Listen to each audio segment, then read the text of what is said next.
And welcome, everybody. Hey, I'm the Dr. Bob Lee from 107.5 WBLS. Coming up on today's show, we'll speak to the Assistant Vice President of Corporate and Community Affairs at Emblem Health and the President and Chief Medical Officer for Advantage Care Physicians, who highlight the work that they are doing this year during Black Maternal Health Week. After that, we'll sit down with a publicity strategist. She's a speaker and the CEO of NetStruc LLC. She'll tell us all about the upcoming professional development discussion panel and so much more. Plus, we'll hear from the co-founder of the mental conditioning movement. We'll talk about that. He's here and he's throwing punches over there, right to my right. We'll learn about how he is and his wife are helping others stay fit, mind, body, and spirit as he promotes the release of his new book. And then finally, we'll sit down with the music director for the Riverdale Choral Society, who joins us to speak about their upcoming Spring's Spirits concert. So much more. You got to sit back, kick off your shoes, and relax your feet. We've got you covered. We're open.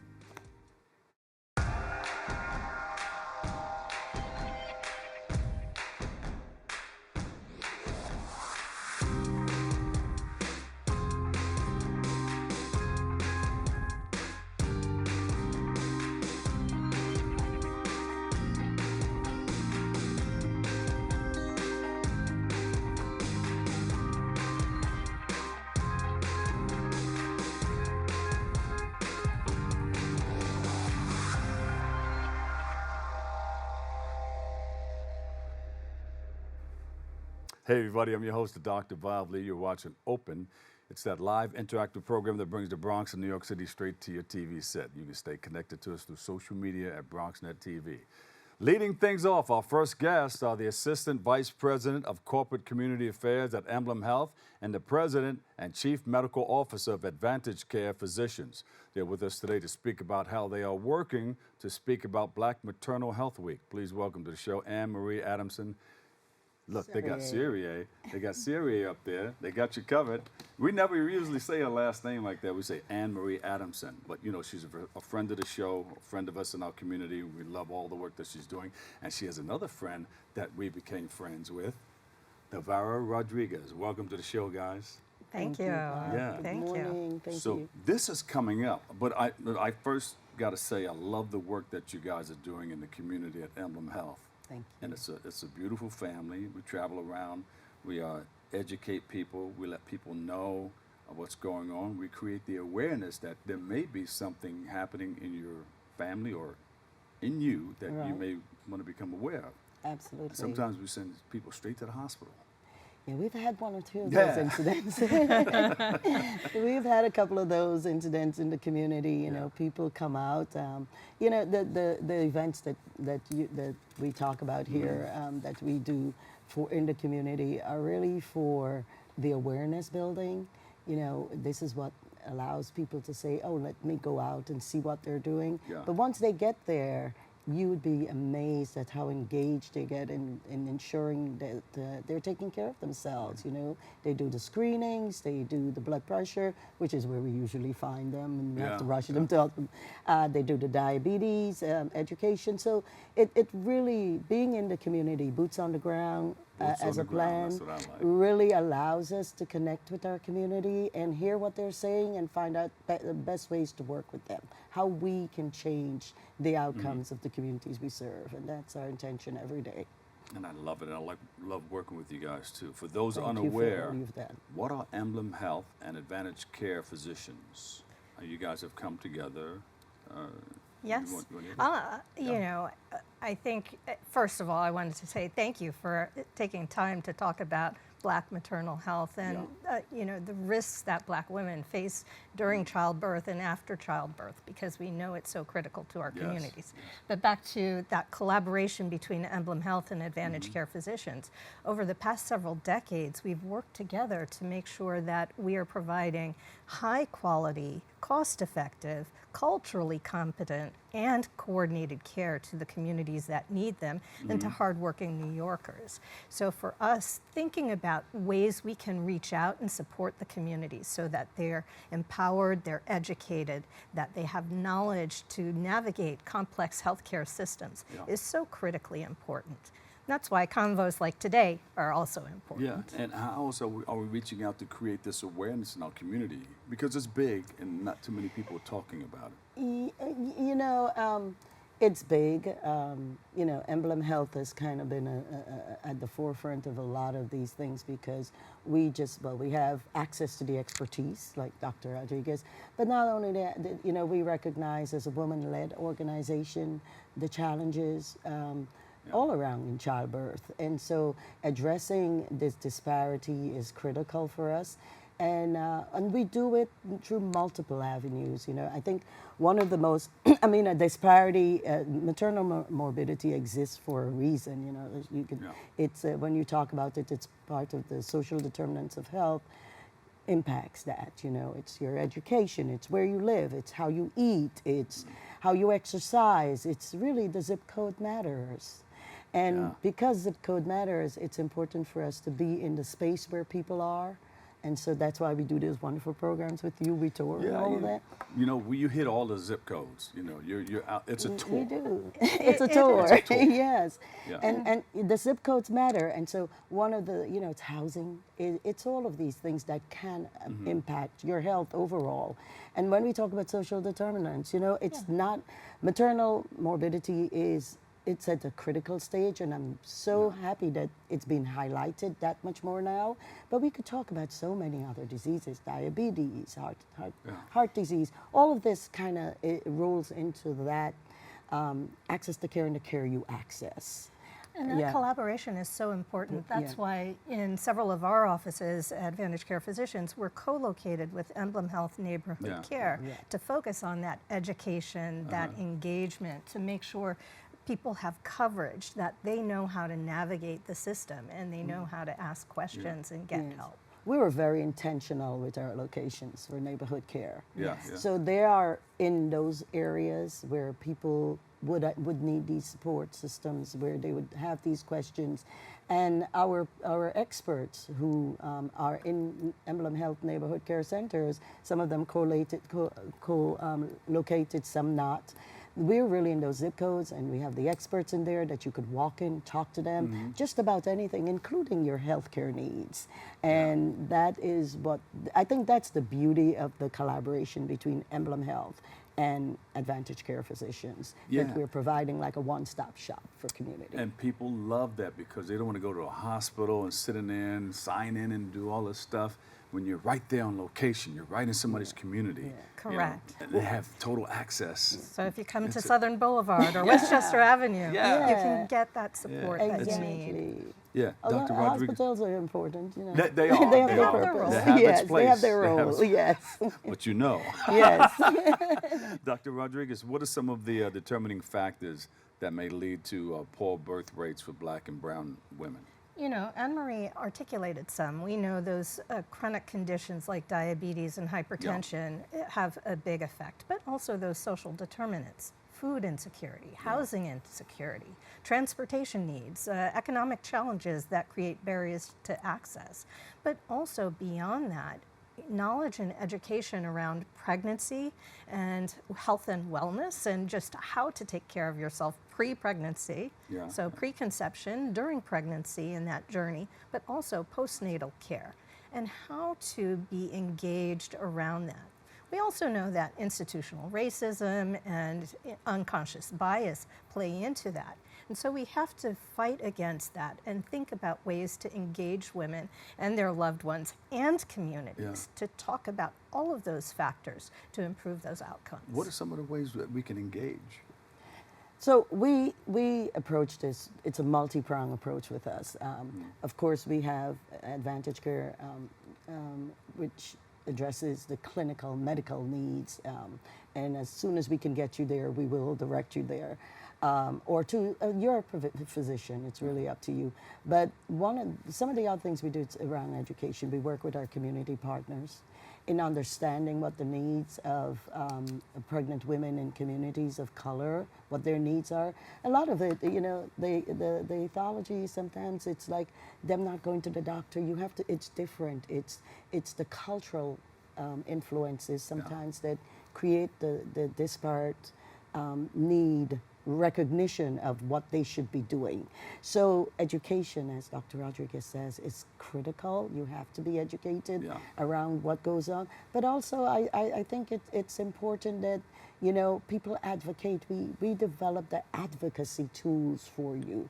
And part of the journey of pregnancy has to be at some point where you engage not only yourself, but family members, the father, the mother, the sister, the brother, anyone in your advocacy. So when you step into that room and you're in pain and you can't communicate for whatever reason, that advocate is standing up and saying, no, this is what we need for her. This is what we want to see happen, because there are things that can go wrong.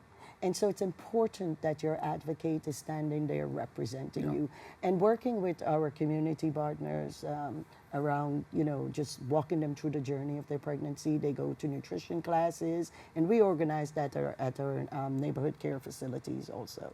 We do it in collaboration with some of our local partners. I like it.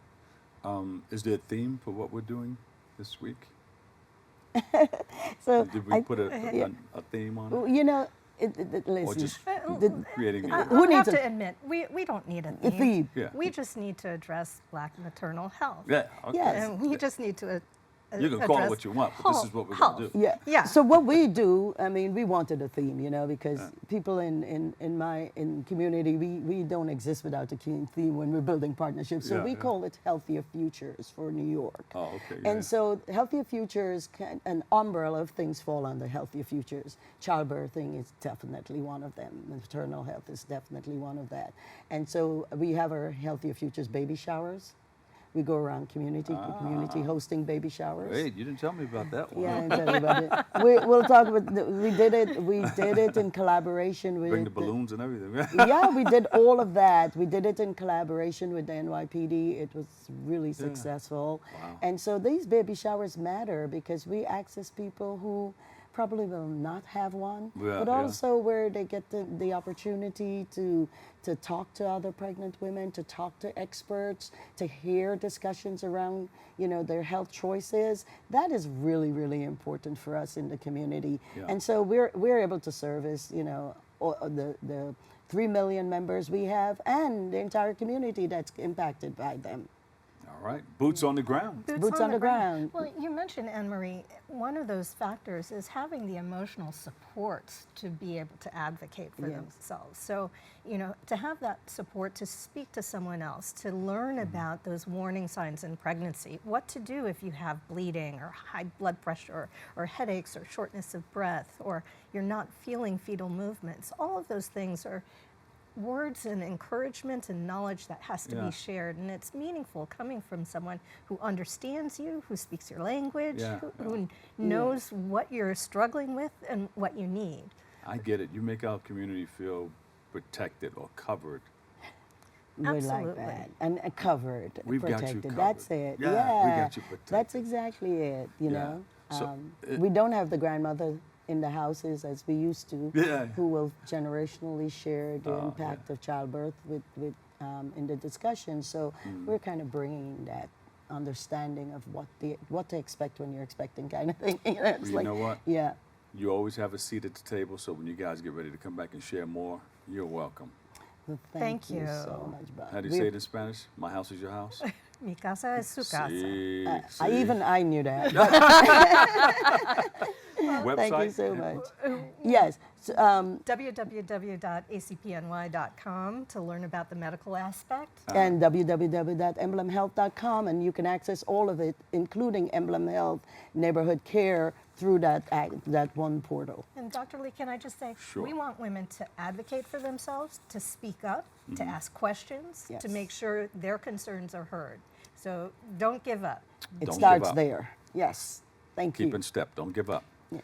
Dr. Navarro Rodriguez, MD, President and Chief Medical Officer at Advantage Care Physicians. Thank you.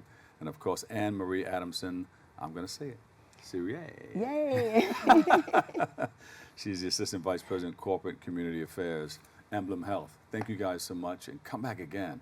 And we'll see you in the community. Boots on the ground. Boots on the Thank ground, you. Bob. We will see you in the community. Thank you Yes. for all you do with us. Oh, thank you. On the air and boots on the ground. Yes. We'll take a quick break. I've got more coming up next right here on Open.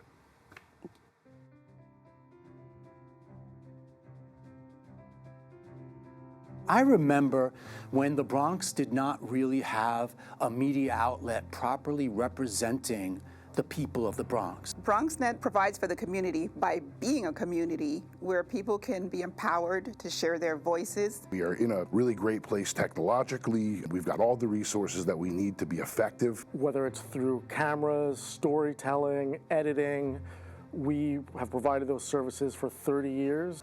BronxNet's mission is to be a voice for the community. To educate, to inform, and to inspire. And you can be a part of it. We've built studios for you.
Here we go again. Welcome back. I'm the Dr. Bob Lee from 107.5 WBLS, and guess what? You're watching Open. Thank you for tuning in. Thank you for checking it all out. Our next guest is a publicity strategist, public relations speaker, and the CEO of NetStruc PR LLC. She sits down with us to speak about how she's helping her clients reach their target goals and highlight an important upcoming event. So please welcome to the show, Sharon Leid. Sharon Leid is in the house. Hey, how you doing, Bob? Thank you so much for having me. We've been watching you work with people over the years, but now you're sitting in the hot seat. I'm in the hot seat. I was telling my clients, I said, I'm you this time. Yeah. It's interesting. So tell us a little bit about you and what you do with all the clients that you work with under your current company. Well, I started NetStruc PR in 2015, really as something where as I got laid off. And I pretty much had to figure it out. And I had to bring in income for the family, you know. It was just my husband and I, and so I had to figure it out. I know what you did. You said, you put the camera on me for a hot second. You said, the heck with it. You rolled up your sleeves, you got in there and started doing your own thing. Listen, I was doing PR and community engagement for the city of New York for 18 years. I was like, you know what, I might as well put it into strategy for myself. And it just plummethed into something extravagant. And, my whole thing was I wanted to deal with entrepreneurs. Because when I started out, I was an entrepreneur, and I realized the media was not looking at small businesses. They were looking at the big companies. And I knew how to deal with the media with big companies, so I brought it to my clients. So, but you've been doing this for about 20-some-odd years, right? Yeah, about 20-something years. 18 years for the city of New York. And and now for my own business. So it's a struggle, it's a challenge, but it's really a good feeling. Yeah, doing your own thing. What? Working your own time. Working my But when own you work in your own time and doing your own thing, you got to put in the work. You got to put in the work. And then you can sit back when you want to, when you think you accomplished what you needed to accomplish to make that happen for that client. Absolutely. And these clients have made a lot of money. A lot of them have. They have, and they got the exposure. So the real thing that I tell my clients is, listen, you got to tell your story. When you tell your story, people gravitate to you, people relate to you.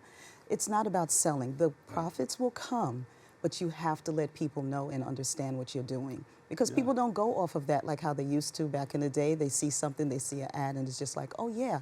No, people are very conscious in how they're spending their money. And that's what I do. I allow them to tell their story in a way that, one, the news will be interested, and two, your audience is going to be interested as well.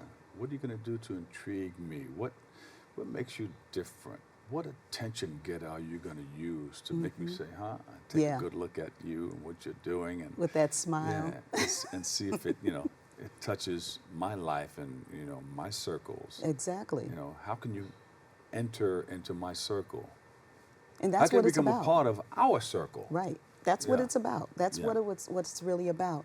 When clients come to me, and even when I do free events, when they come to me, they start off with the basics and the nuts and bolts of their business. And I'm like, stop, wait, no. Tell me why. Tell me who you're helping and why you're helping them. And then they pull back. And now the guards are down. Now they're more comfortable in how they're talking about their business.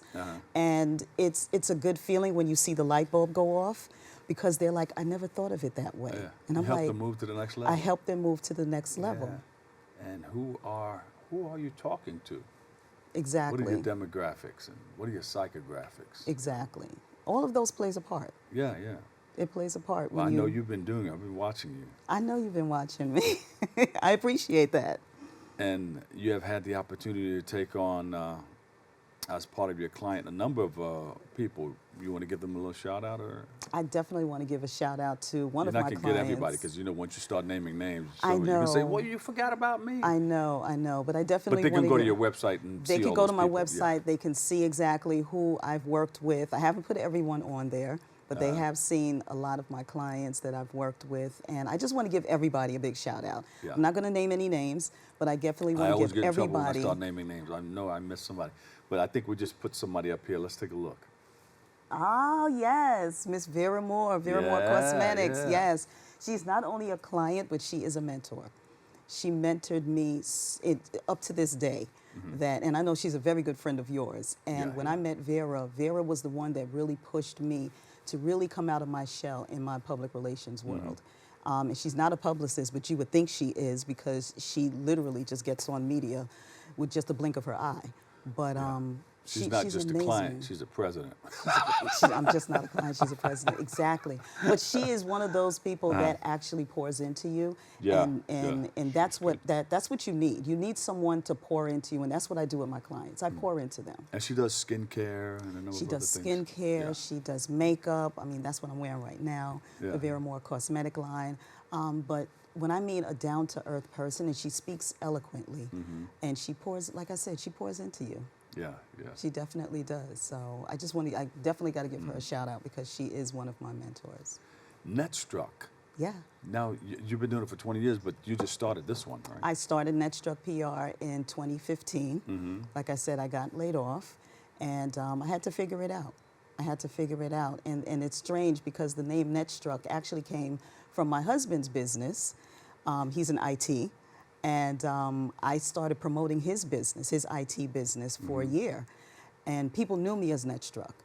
And I figured, all right, how am I going to rebrand this? But it kind of plymmouthed into me continuing doing the work, but doing it in something that I really, really love doing, which is the PR and the community engagement. So I said, you know what, let's do a DBA as NetStruc PR, and let's see how this runs. And there was no skipping a beat.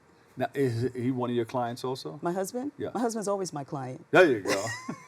Here he is. He's taking pictures. He's a photographer also. He's a photographer. He's a videographer. I mean, he does it all. And what's the name of his company? NetStruc Media. NetStruc Media. Okay, Yes. so you took it and you said, let's work together on this? Absolutely. So We're now partners. it's ours. It's ours, Yeah. yes. So he does all the creatives, he does all the videos, the pictures. When you see my pictures, those are the pictures that he does. Social media and everything? He Website? does all of it, yes. All of my images. He said, you can come on in if you want.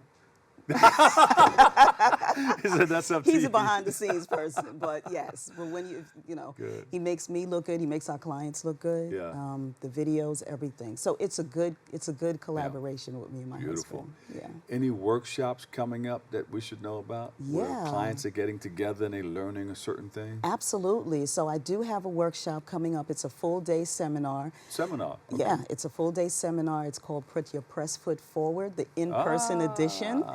And, when people came to me, and told me, they were like, no, put your best foot forward. I said, no, I'm a publicist. Yeah. I'm putting you in the media. You got to put your press foot forward. And Beautiful. the reason why I wanted down to, right here. yeah, put your press foot forward. The reason why I wanted to do this in person, during COVID, I was doing this a lot online. And it's something, it's different when you are actually in person with someone, with a client. And so I got a bunch of experts that's in my circle. We're working with branding. Some of them so on there right now? Some of them are actually on, actually all of my speakers are on that flyer. Who are they? So we have Tony Coleman Brown. So Tony is a good friend of yours, not new to Open. She's doing our email marketing. We have Amelia Fortes, who's doing social media. You can't get burnt out with social media, and she's an expert in that. And then we got to deal with the mental, you know, your mindset for entrepreneurs, and that's Elliot Allen, and he's a great person in terms of working with individuals for your mental conditioning. And we also have our branding, which is by Brenda Gonzalez. She, you know, Styles by B, and you know, and obviously I'm doing the media part. Yeah. So we're So you got coming the whole together. thing covered, right? That's why it's one day. Yeah. That's why it's one day. But the goal of us doing this is to let entrepreneurs know that public relations has many arms. And these are the arms that public relations has. You have to have your right mindset when you're dealing with the media. You have to know how your online footprint looks. Yeah. And you have to look the part. You got to look the part. And your target audience is small businesses? Small businesses and entrepreneurs. Yeah. So this is an opportunity that they would be in the room with the experts, live and in person, to get these questions. Where'd that come from? So he's one of my, so Remember those are my clients. They're actually going to be in the room also because, again, Did your husband take these pictures? my husband Those did. Yes, my husband did take those pictures. But, you know, we have to make sure that everybody understands what they're coming into. It's a full day of experts pouring into them, and they're going to walk away with a blueprint of how they can put their press foot forward. Yeah. So if you're looking to get into business or you have a small business and you want to take it to the next level, Absolutely. you need to be at this. They need to be this at that location. seminar, yeah. When is it? Where is it? It's April 13th, and it's going to be at the Trip Hotel in Times Square, and it starts at 9 a.m., and we're going to be working straight through until 6 p.m. The Trip Hotel. Yeah. Okay. And don't worry about food. Don't worry about, you know, anything. We are covering breakfast If you said and food, lunch. I'm coming to eat. Well, And then, it you know, would I be can sit great. back and learn. And that's the whole thing about it. We want to make sure that everybody comes and we take care of everything. Yeah. They Beautiful. come into the room and we're going to pour knowledge into you. What should one look for upon seeking a publicist? So it's funny you say that. When someone is looking for a publicist, I tell them, even when they're consulting with me, do your research. You do your research with everything else, do your research. Because you want to know if that publicist has a network. You want to know what type of clients that publicist works with. If it's someone that doesn't deal with your industry, that publicist is not going to help you at all. So you want to do your research. You want to ask the questions. You want to have a consultation with them. You want to do your due diligence before you actually jump into, I say bed because it's a personal relationship that what we're working with. Absolutely, yeah. So you want to make sure that that publicist has a network. You want to make sure that publicist has a track record in getting into the media. It's not only social media. It is media, it's social media, it's networking, it's a host of other tools that what a publicist can use. Because let's say if a media platform says no, you have to have another opportunity for them. And that social media also includes a relationship. Yeah. And you get that relationship from the original social media, being out in public, looking somebody in the eyes. Exactly. Just the eye It's all about the contact personal and, part. Yeah, and the relationship that you build with corporations and people. That's why networking is important. Yeah, yeah. I had a client, she said, I don't want to go out. I was like, I'm sorry, we're going to do this. I'll get you over your fare, but we will be going out networking. And it's all on your website. What is it? It's all What's on the my website, NetStrucPR.com. Thank you. Sharon Leid, CEO, Publicity Strategist, NetStruc PR LLC. Thank you. Not the .com. Thank you so much, Bob. All right. We'll take a break. I've got more. Hey, we're wide open. Here we go.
Without BronxNet, I don't know how we'd be able to showcase the important and amazing talents that we have here at the Bronx.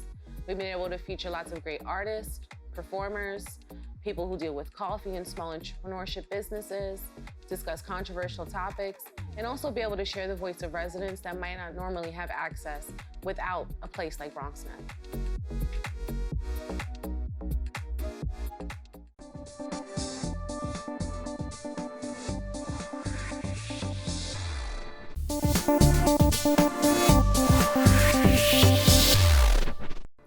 And welcome back. Our next guest is, well, he's a representative. He represents one half of the dynamic husband and wife team that are co-founders of a mental conditioning movement. He joins us to speak about how him and his wife are helping others achieve holistic wellness and so much more. So please welcome to the show. And he's no stranger to the show. They've been here before, but now they're here in person. Elliot Allen is in the house. Thank you, Bob. How are you? And your wife is at home. She's working today. She's going to check this out later on. Certainly will, certainly will. So I got to be on my P's and Q's. Yeah, give her a nice shout out right off the bat. Hey, baby. Hey, Michelle. How you doing? Here you go. What is mental conditioning, mental health conditioning? Well, mental conditioning, Dr. Bob, I'll give you the definition first, and we'll kind of back off from that. Yeah. It's really the strengthening of our minds to enhance our decision-making skills toward our big picture while staying the course. Yeah. That's a lot. That's a lot to digest, but you And have that big to picture train. can be different for many people. Everybody's big picture is different. That's a lot to digest, but to really break that down, you know, the good news is that we live in a society today where mental health awareness is key. Yeah. Everybody knows mindset is very, very important, but very few people understand how important our mindset is. You're sitting where you're sitting right now because of a certain mindset. I'm sitting where I'm sitting because of a certain mindset. I heard all the guests that you had on earlier. Yeah. Everybody's sitting where they're sitting because of a certain mindset. However, we must train to get to these positions. Yeah. And that's a very essential part that we must understand to be able to move forward. And that's what the mental conditioning movement is all about. Training our minds to understand that mindset is going to get you to where you are, good or bad. Yeah. And you know what? There's some talk about, there's a young man that has a book out. I can't recall his name right about now, but he said this is affecting Generation C and lots of other people too. Because a lot of people are doing this instead of out in public talking to people or socializing in person. Yes, I'm a big proponent of talking about that because social media has allowed us not to go into the mental conditioning gym and train our minds. We don't put that work in anymore because we're going on social media, and sometimes social media has a lot of falsehoods. So we're training incorrectly. There's nothing that replaces old-fashioned training, and social media is replacing that. So we have to be really, really careful to make sure that we're training our minds very, very meticulously each and every day to make sure that we are where we want to be. That's the mindset part. Yeah, and of course we always had mental health conditions along the line, but they said starting in 2010 or after 2010, when these things came out, that's when people started going downhill with their mental health because they were paying more attention to the phone. And you see people, even when they're walking baby carriages, you know, you see the little baby in there with an iPad, like this. Yes. I'm going to introduce... And the mind is developing and using this instead of I'm going to introduce a word to the way it's supposed to be. Important. Clarity. Clarity. Those phones, social media, that clouds our mindset. That clouds our direction. I told you big picture is very, very important. Yeah. We lose focus. We lose focus of what our big picture is sometimes through social media. We no longer can go in the direction that we want to go. Our mindset has changed. Sometimes we take on the mindset of someone else because we're watching social media. Self-evaluation is the most important part of mental conditioning. Are you in tune with who you are? Social media is really, really, really a tough battle because we start looking at other people. Oh, wow, I want to get what he has. I want to get what she has. So we lose that clarity of what our direction is. Where are we trying to go? What is really your big picture? Self-evaluation is very critical And to be able to maintain that, it takes what? Mental conditioning. You must train for that. This is not something that's easy. Yeah. It's very difficult. So they're trying to eliminate these phones in junior high school, elementary, junior high school, and in high school. And they're trying to get parents to all join together to eliminate that phone. You know how difficult that's going to be, right? Very difficult. To eliminate that phone so that they can condition the mind the right way. Before 2010, they had the flip phone. Yes. And they're thinking about, you know, going back to here, take a flip phone. You need to get in touch with your parents or your friends. Here's a flip phone. Yes. But when you're on this thing, it's wide open. It's the worldwide media. Yes, it World Wide Web. You're in there. You can go anywhere in the world. And a lot of them go overboard and get into trouble in many different ways. So how do you link this up to boxing? Oh, wow. I'm a big boxing guy. I love the sport of boxing.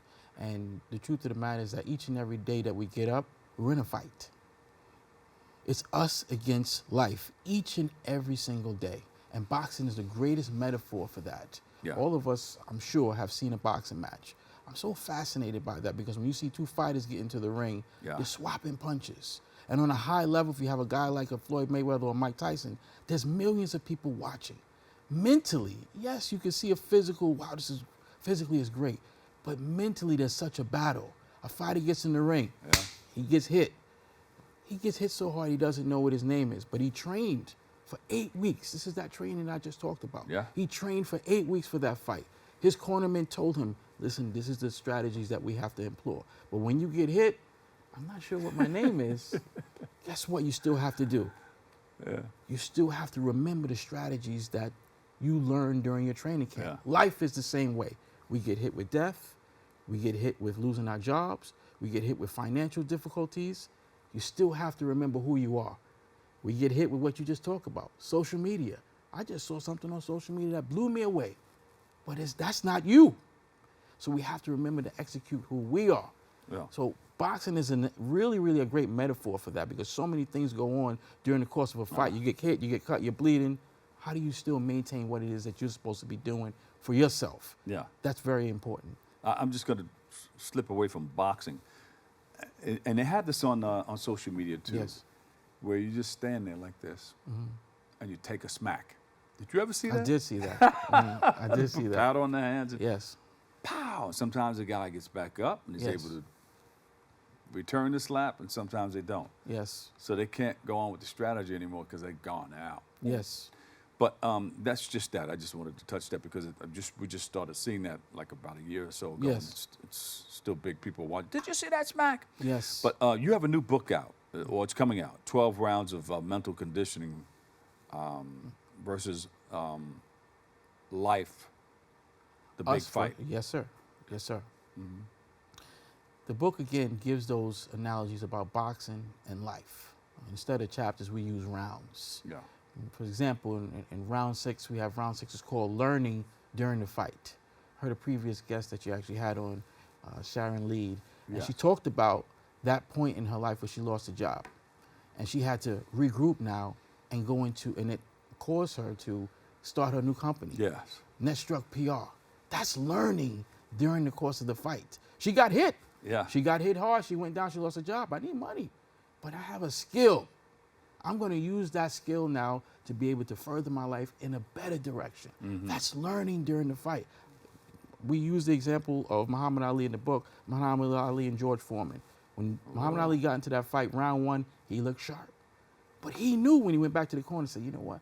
I'm expending a lot of energy. I can't do this for 15 rounds. Yeah. So you know what I'm going to do? I'm going to rope this dope. Right? What did he do? Went to the ropes and let the guy He was taking it too. And he took it. George Foreman But chops he had down to learn trees. During the fight. He had to learn, you know what, I got to try this.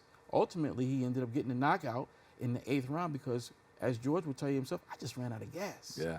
But that's about learning during the fight. We have to do this in life. You have to be able to look at what's going on in front of us. Have that clarity, and use the word again. Have that clarity to say, how do I get out of this situation? Oftentimes we get overwhelmed by these situations. If you don't train mentally, you're going to get overwhelmed by the onslaught of life, because life is a great fighter, never gets tired, always moving, can punch like a son of a gun, and it's really, really fast. That's all the ingredients of a great fighter. And they don't slow down. And go well beyond 15 rounds. And go well beyond 15. I don't know about you, but I can go about 10 rounds and I'm out of gas. What, 10? There you go. Give me a round. A round of some serious So this is fighting. important for us to really understand that training and what it does for us moving forward for our lives mentally. So you got that in the book and more. And yes. Explain, what will somebody learn upon reading your book? Again, you'll be able to learn how to adjust, make the adjustments. We talk about deciding to get better. We talk about the thrill of victory, the agony of defeat. These are all things that people don't necessarily realize have to do with your mind. How do you accept victory? I'm on this show today. This is a victory for me. How do I accept that?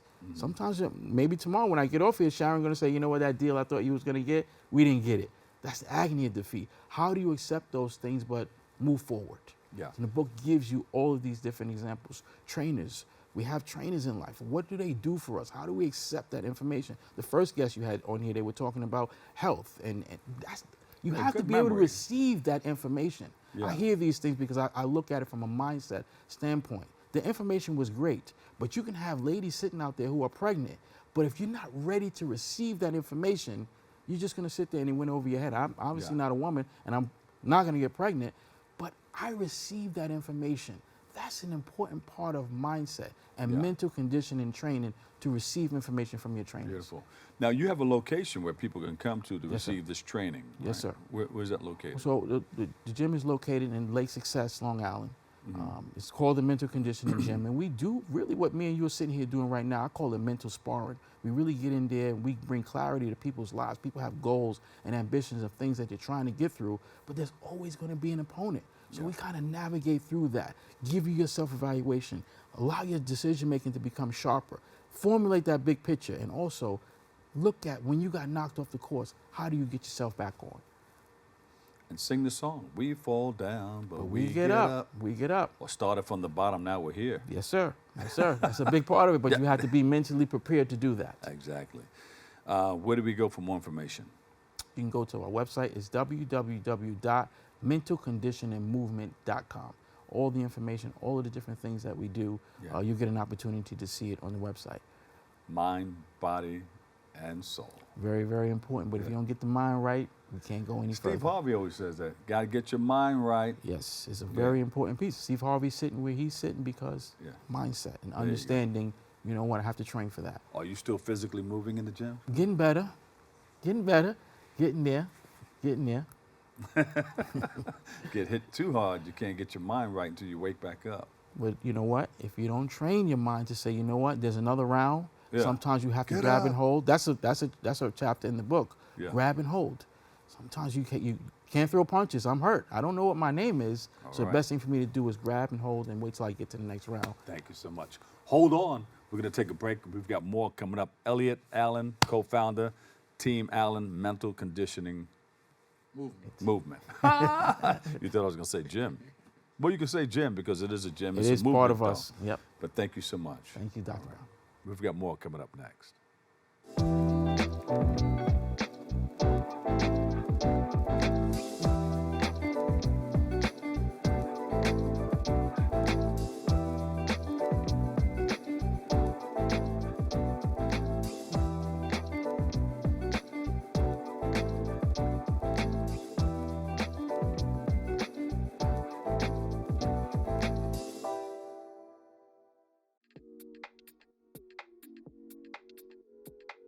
The ability to have my show during this time is helpful because I can stay connected with my friends, still interview people, and share my content.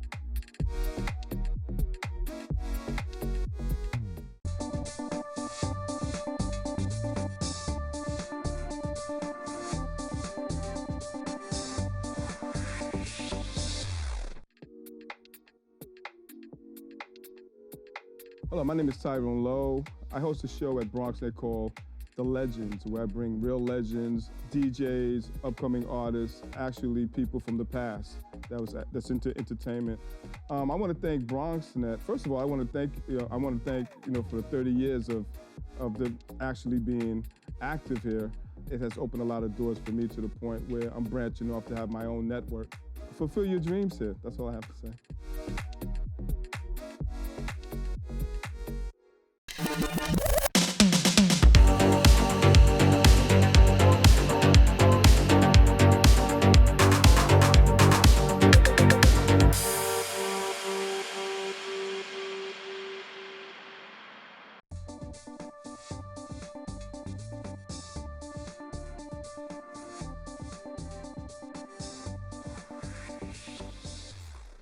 And welcome back, welcome back, welcome back. Check this out. We're having a good time too. We want to thank all of our guests for coming in. But our last guest is the music director for the Riverdale Choral Society. And she joins us to speak about herself and upcoming spring concert. And she's no stranger to the show. Please welcome to the show, Mun-Tzung Wong. Welcome, welcome, welcome. Hello. How are you? You got situated the last time I saw you. You were driving and you were trying to get to where you were going, but we're here now. It's a beautiful thing. Yes. Yeah. It's the artist life being in New York. Yes, yes. And it's always great to see you. Nice seeing you again. Nice seeing you again, too. Thank you for having us. Listen, Mun-Tzung, tell us about your musical background. I started out as a pianist when I was 4. Uh-huh. I grew up in Hong Kong, and there's a really rich choral tradition there. So I started singing not long after I started piano. Mm-hmm. And my musical journey went on as a pianist, and I also conducted quite a bit of choral repertoire when I was in Hong Kong. And I came here to further my studies in piano and singing. Mm-hmm. And now I'm here, staying in New York City, and very glad to be able to be part of also the Riverdale community, conducting the wonderful Riverdale Choral Society. And we have almost about 60 members this year, which has been, I think, one of the largest numbers of members that we have ever had over the years. And I'm very glad to report that. Yeah. How did you get involved with the Riverdale Choral Society? I started out there as a accompanist, as a pianist, about 11 years ago. I lost count. They're just part of my family, I feel like. We always know each other, I feel like. And that's how I knew about them, and that's how we started working together. And last year, when our emeritus director, John Lettieri, when he decided to retire from the group, and that's where I get to take the helm. How does that feel to become, after working in it for about 11 years, how does it feel to become the musical director? I feel like they invited me as much almost the core part of the family, maybe. Like I feel closer to them. Mm-hmm. I feel like I know each person, each singer more. I don't know how to describe that feeling, because like I said, like in the beginning, I already feel like I'm just part of the family, I guess. Yeah. I feel the synergy. I feel a bigger synergy right now after, this last fall season. We had a wonderful concert. Yeah. And you know what? You just had like rehearsals, open rehearsals in January. I think you were on before that, and you were letting us know that these rehearsals are going to come up in January. How has that worked out for you? Any new voices or any new people? Yeah, we all this have, great talent coming. Go ahead. Yes, great talents. New singers joined us this season, and they are from different ages, which is amazing. We have singers who are maybe a little older than undergrad time, and then we have singers who are probably in their 70s, and we all sing different kinds of music. And yeah, new members. Yeah, I'm very impressed from the community. Yeah. How many members can you take on? Because I know a lot of people want to come down and be a part of it, but you can't host everybody, right? Well, they will. I will usually hear the individual voices during the open rehearsals. We will have an audition, an informal audition. But we welcome everyone who loves singing. Oh, is it too late? Is it too late? No, Because, it's not too late. Because we have a couple of people in the control room who sing. Yes. Yeah, Steven Come sings. on He does the Michael Jackson. Maybe that can add some special flavor to what you're doing. Absolutely. In fact, we are doing some barbershop in this upcoming spring concert. We have Vive l'amour is a little EOD English tune that I think it got popular in the 70s in America. Yeah. Yeah, and I'm sure they will love this. And Mike, he could do Beat It, Michael Jackson's Beat It, and all that stuff. Yeah, exactly. Steven can do that. We do music without piano. We use human voices to do instruments as well. Yeah. So we do this sound effect. I Sound probably effect. mentioned. And he does a human beatbox. Yes. Boom, boom, boom, boom, boom, boom. Right, we You have know all how to do these. it? Yes, you should come to our concert. Yeah. When are the concerts? Yeah, our concert is on May 5th on a Sunday. It's 3 p.m. at the Christchurch Riverdale. There it is. And tickets can be, you can find it online or at the door. Spring Spirits. Spring spirits. We are evoking spring spirits. Our program has all kinds of music. Mm-hmm. We have African American spiritual that has a mixture that mixed with Renaissance Latin text. That is like an invitation to honor the grief and joy in this period of time. Great, and great. To us, I think spring means a lot of things. It can be a metaphor. Yeah. One of the biggest piece in our program is Fern Hill by New York composer John Codigliano. And this piece is based on a poem, Dylan Thomas' poem, Fern Hill. And it described the childhood time, the wonderful childhood time that one could have when one was really young and innocent, and seems like time just goes by when you're having fun so quickly, and then when you're old, when not old, but like not a child anymore, things feel different, even though you might be around the same place. I don't know. Yeah, you got to take on new responsibilities. There's mortgages and rents and car payments and this and that, but you can still be childlike. Yes. And have fun. Just have fun.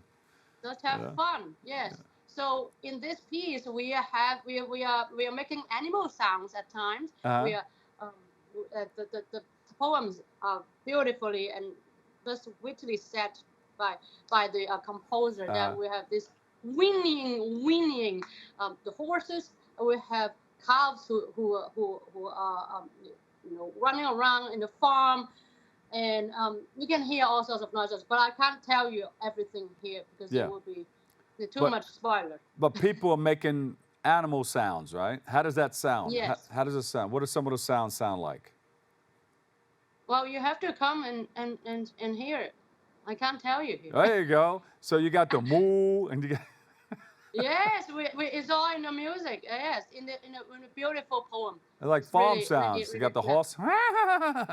Yes. There you go. How about the chickens? Green stables. You got chickens and hogs. Oh yeah. Yes. Well, you have to come here. It's all in the music. Hard to describe it when it's just only me. It only happens. But when it's in a collective group. then they can show you what they can do. There you go. It doesn't work just me. So May 3rd, we can come by and hear all of the exciting sounds. Oh yes, yes, and we have beautiful folk songs. You probably heard of this old Danny boy, and we have "Black is the color of my true love's hair," and we also have beautiful music that's written by Benjamin Britten, English composer. "The Evening Primrose," "A Red Red Rose," beautiful piece by James Moran, text by Robert Burns. Yeah. And we also have these very light-hearted spring little pieces. Yeah. "Mashed Potatoes," love poems, that is from five poems called "The Menu" by Sidney Hodges. And "Vive l'amour," earlier I said, the barbershop. Beautiful. Introducing it to the community. And of course, we'll have the opportunity to hear you play the piano, right? That's a great idea. I'm not sure if you will hear me playing the piano because I will be at the podium. You'll be at the podium directing, but I'm at the podium waving my hands. But we will have featured guest artists. Beautiful. Now you have everything on the website. Where the information, the location, everything is on the website. What is that website? The website is www.riverdalechoral.org. Thank you so much. Mun-Tzung Wong, she's the musical director of Riverdale Choral Society. Thank you. Thanks for sharing with us, okay? And we'll check you out on May 3rd at 3 o'clock. Yes, see you there. Yes, thank you so much. Unfortunately, that's all the time we have for today's show. We want to thank our guests for joining us, you, our viewers, for tuning in and checking it all out. You can follow us on BronxNet TV for continued coverage. We want to thank you for letting us share in this space and time with you. Also join hosts Kevin Arlene, Darren Jaime, and Rena Valentin. They're coming up on Tuesday, Wednesday, and Friday for all new episodes of Open. Always remember this: what you are is God's gift to you. What you make of yourself is your gift to God. To choose your choice, let your choice control the choose. And remember, whether you say you can or you can't, either way, you're right. So say you can. And you will. I'm the Dr. Bob Lee. I'll catch you another day, another way, and I'll see you over 107.5 WBLS. I love you all. Peace.